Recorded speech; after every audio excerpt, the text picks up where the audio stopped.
Giselle Milan Glover was a beautiful young girl born to parents DJ and Kelsey Glover. Originally from Virginia, she and her family were living in Central Florida. She also had an older brother. As of the date of this recording in November of 2024, she was 14 years old. Giselle had dark curly hair, brown eyes, and a kind smile. Pictures posted to her father's social media show a little girl that was clearly adored. She always was well-dressed, her hair neatly styled, with a smile on her face.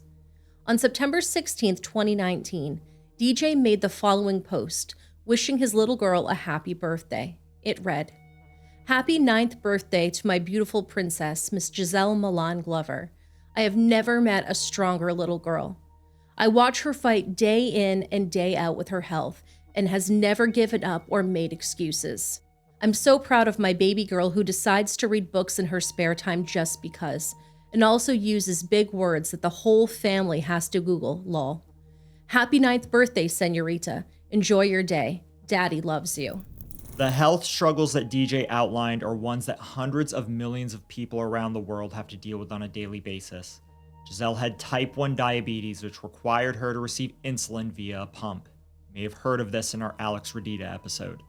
Type 1 diabetes is an autoimmune disease that occurs when the body's immune system destroys the pancreas's ability to produce insulin. Insulin is a hormone that helps the body convert blood sugar into energy. Without insulin, blood sugar builds up in the bloodstream, which can lead to serious health problems.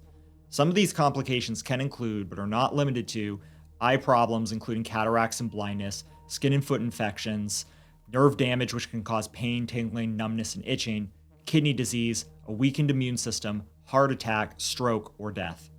There's no known cure for type 1 diabetes, but it can be managed with insulin therapy, regular blood sugar monitoring, diet, and exercise. It's unclear whether or not the parents were together at the time of our story, as news articles have indicated that Kelsey and Giselle lived with a roommate in Point Siena, Florida. Other reports describe the roommate as Giselle's live-in caregiver. Either way, DJ's social media lists him as married, and on September 5th, 2022, he made a post celebrating 13 years of marriage to Kelsey. His page is also full of pictures of the couple posing happily for the camera. According to some reports, Kelsey, who was 35 at the time of our story, had no known criminal history and had once worked for the Hillsborough County Sheriff's Office as a CPS investigator trainee. Her coworkers described her as a very kind and sweet person. However, according to Osceola County Sheriff Marcos Lopez, Kelsey had a prior record for assaulting DJ, who later secured what the sheriff described as a protective injunction against her. This could explain why Kelsey was living with a roommate. Wednesday, November 20th, 2024 should have been like any normal day at 1148 Camborne Drive in Point Siena. It was overcast with temperatures reaching a high of 81 degrees. Under normal circumstances, Giselle would have probably been excited for Thanksgiving and looking ahead to Christmas. These were not normal circumstances. The teenage girl had fallen ill. She was weak and had a difficult time eating and drinking water. Anything she could get down just came right back up. According to news reports, an argument ensued between Kelsey and her roommate over the fact that Kelsey refused to give Giselle her insulin or seek any sort of medical care for her daughter. Some sources have indicated that Kelsey actually ripped her insulin pump from her body. Allegedly, Kelsey had been keeping a bedridden Giselle in the master bedroom and had been playing loud music to drown out her daughter's cries for help. At some point in our story, the argument made its way to the bathroom where the mother asked her roommate for assistance with bathing Giselle. It was then that Kelsey grabbed her daughter by the hair and held her head underwater inside of the bathtub. When the roommate tried to intervene, Kelsey wielded a hammer and swung it at the woman, threatening her life. Feeling helpless and afraid for her own life, the roommate called 911. When authorities arrived, the violent attack was still unfolding before them. According to Sheriff Marcos Lopez, they tried to stop her but were not successful. Eventually, Ms. Glover began attacking and chasing these witnesses around the house with a hammer, which led them to also call 911. Deputies wrestled the hammer from Kelsey's hands and promptly arrested her. According to reports, the deputies observed several holes in the door that were consistent with the hammer striking the door. That evening, Kelsey's perp walk was captured by news reporters. In the footage, she smiles at the camera, seemingly proud of her actions.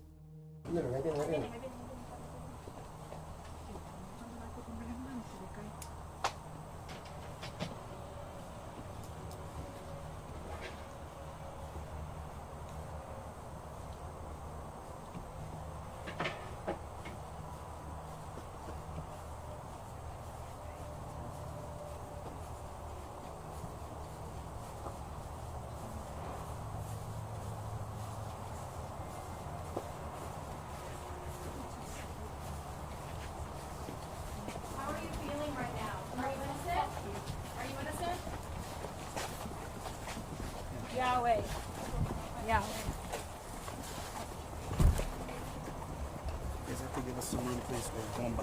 What happened this morning in Point Siena? What happened this morning? What happened this morning? Going by. Come on, keep moving.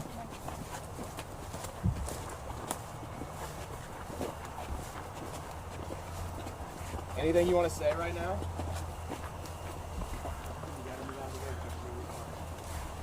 Anything you want to say about what you're being accused of? Lioness.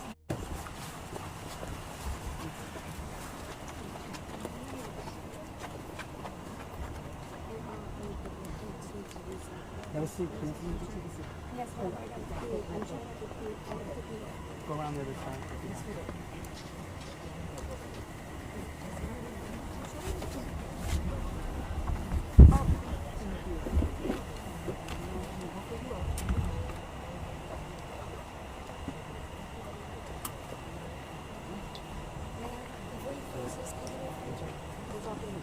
It should be noted that there was another child present in the home at the time of the attack, but it's unclear whether or not it was Giselle's older brother.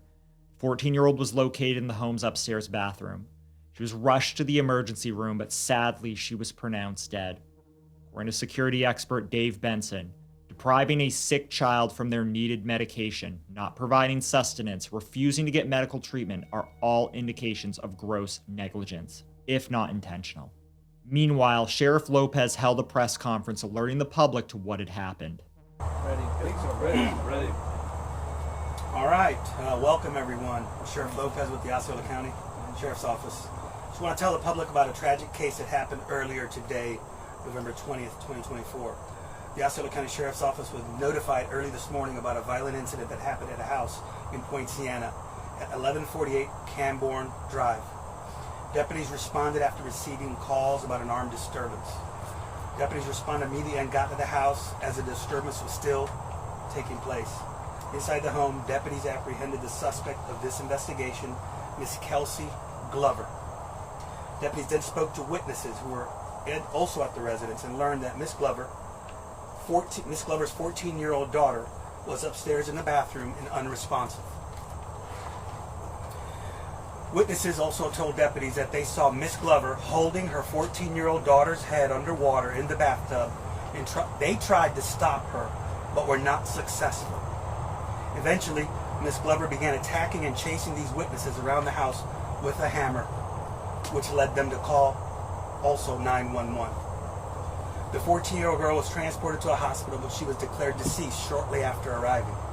At this time, we're still waiting on a report from the medical examiner's office, so we cannot confirm exactly how the girl passed away. But we're launching a full homicide investigation that will be concluded soon. Today, the mother is being arrested for aggravated assault with a deadly weapon and battery charges. And it's a dark day when things like this happen. The 14-year-old girl's name was Giselle Glover. What happened to her is unimaginable, and we are determined to get justice for Giselle. I want to thank the homicide detectives who've been working relentlessly since this incident occurred to make sure we're putting a good case packet together for prosecution to turn over to the state. On November 20th, 2024, a chained Kelsey attended a short pretrial detention hearing at a courthouse in Kissimmee. Her next hearing is scheduled for December 4th of 2024. As this episode will likely be released after that date, we'll keep an eye out for any relevant updates as they become available. As with any case that's not gone to trial, Kelsey Glover is considered innocent until proven guilty in a court of law. As we mentioned prior, she's currently facing charges of aggravated assault with a deadly weapon and battery for attacking her roommate. Those charges could be upgraded to premeditated murder once the medical examiner releases Giselle's official cause and manner of death. She's currently being held without bail at the Osceola County Jail. According to attorney Albert Yonfa, who shared his opinion with Fox 35 Orlando, this case is going to be entirely about Glover's mental health, and that's going to be the focus of everything. On November 25th, community members held a vigil in honor of Giselle Glover. Candles in hand, they shared in each other's grief, remembering a young girl who had her whole life ahead of her. According to vigil organizer Betsy Martinez, I just couldn't imagine if it were one of mine, how I would feel. This is a very united community. Things like that should not be happening here. Even though Betsy didn't know the Glover family, she felt that as a mom, she had a duty to act. She said, "I don't want to be in a position like this ever again in this community, and if you're out there and you see something that isn't right, try to get some help. This could have been avoided." Now, if this story sounds somewhat eerily familiar, that's because it has a lot of parallels to the case of Alex Radita, which we covered earlier this year. He was a Romanian boy who immigrated to Canada along with his parents and many siblings. He was described as a sweet-natured little boy with a bright smile, and when he was just 2 years old, he suffered a medical crisis that landed him in the emergency room of Surrey Memorial Hospital in British Columbia. Alex was suffering from belly pain, he was vomiting, and he was extremely thirsty. He had dark circles under his eyes and exhibited an altered state of consciousness. After observing the distinct fruity smell of ketones on Alex's breath, the subsequent lab results came as no shock to anyone. Well, Alex was suffering from type 1 diabetes. Now, as we mentioned previously, type 1 diabetes is treatable, but people living with the disease must take insulin via syringe, pen, needle, or a pump. Type 1 never goes away. There's no cure for it.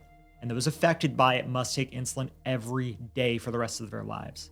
With proper treatment, those with type 1 diabetes can live long lives, but without treatment, death is unfortunately unavoidable. Sadly for Alex, his parents, Rodica and Emil, had other plans for their son. Rodica insisted that the diagnosis was incorrect and that she and God were going to prove all the doctors wrong. This wasn't even the first time that the couple had found themselves challenging doctors and caseworkers, resulting in deadly consequences. In 1991, while living in Ontario, the Raditas had a 3.5-month-old daughter who died without any medical care. According to the coroner's report, the Raditas told the investigators they were new to the country, arriving in 1990, and didn't realize there was health care available to them. As the family immigrated to Canada in the 80s, years before their baby died, it's hard to believe they remained ignorant for so long. In addition, the couple had a baby boy born in the 90s that was born premature and required oxygen. Rodica refused the life-saving treatment so adamantly that the Children's Aid Society had to temporarily seize custody of the child. At 5.5 months old, the same child developed a seizure disorder, and Rodica again rejected the advice of the doctors, refusing to give him the prescribed anti-seizure medication. The little boy was taken into custody and not returned until the parents agreed to comply with doctors' orders. Over the years, Alex would return to the emergency room with diabetic ketoacidosis, late-stage malnutrition and hypoglycemia, multiple organ failure, pneumonia, and a staph infection, among others. Eventually, he was placed in the care of a foster mother named Vera Boyoko, who herself was a type 1 diabetic with 30 years' experience in child welfare. This should have been Alex's fairy tale ending. He called his foster parent Grandma Vera and appeared to care for her. The two attended church together, went to regular doctor's appointments to manage his diabetes. He was enrolled in school for the first time, and he loved going to school. He learned how to poke his finger and do his own blood sugar tests. He spent time playing with Vera's granddaughter, going swimming in a kiddie pool and drawing pictures. But sadly, Alex was returned to the Radita home in January of 2005, and all of the progress he made in Grandma Vera's home was lost. Neil and Rodica stopped managing Alex's diabetes, pulled him out of in-person classes, and moved him 600 miles away to Alberta. Alex never saw a doctor to manage his diabetes again. On May 7, 2013, just after 10 p.m., Alberta EMS responded to a 911 call regarding a teenage boy who was not breathing. On arrival, they found Alex in a bed upstairs in his parents' room. He was a skeleton, so emaciated that paramedics described him as mummified. He had black necrotic sores on his face, one of which was so deep that she could see his jawbone. The paramedic estimated his waistline to be 3 inches. Alex was wearing a yellow t-shirt with blue sleeves and a diaper.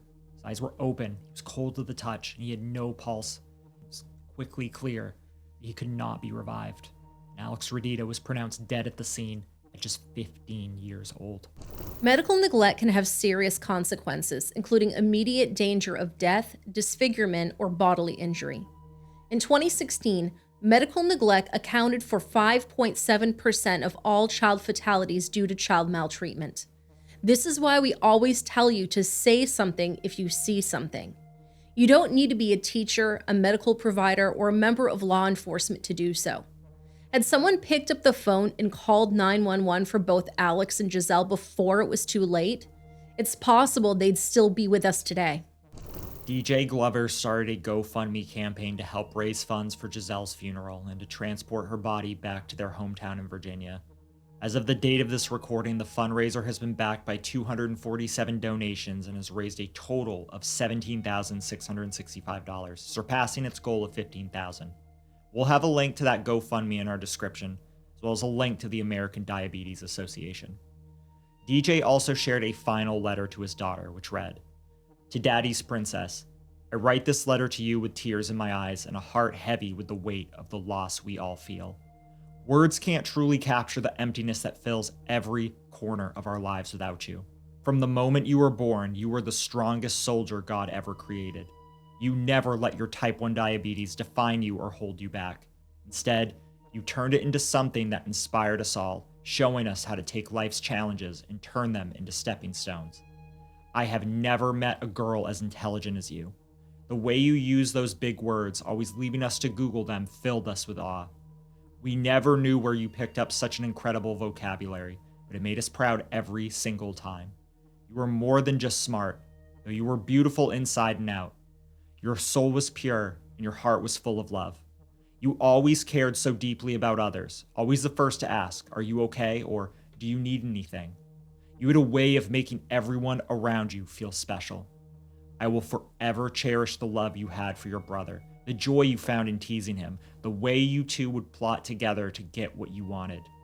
And we all knew it was hard to say no to Princess Giselle. There's so much I'll never get to do with you.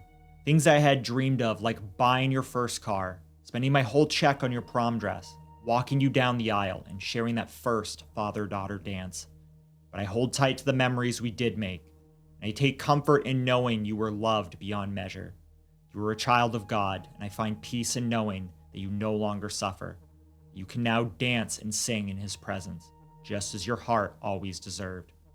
Until we meet again, my sweet Princess Giselle, know that we all love you, always and forever. God bless you. With all my love, Daddy." If you're new here and you'd like to hear more about Alex Rodita's story, then click the link above to learn more.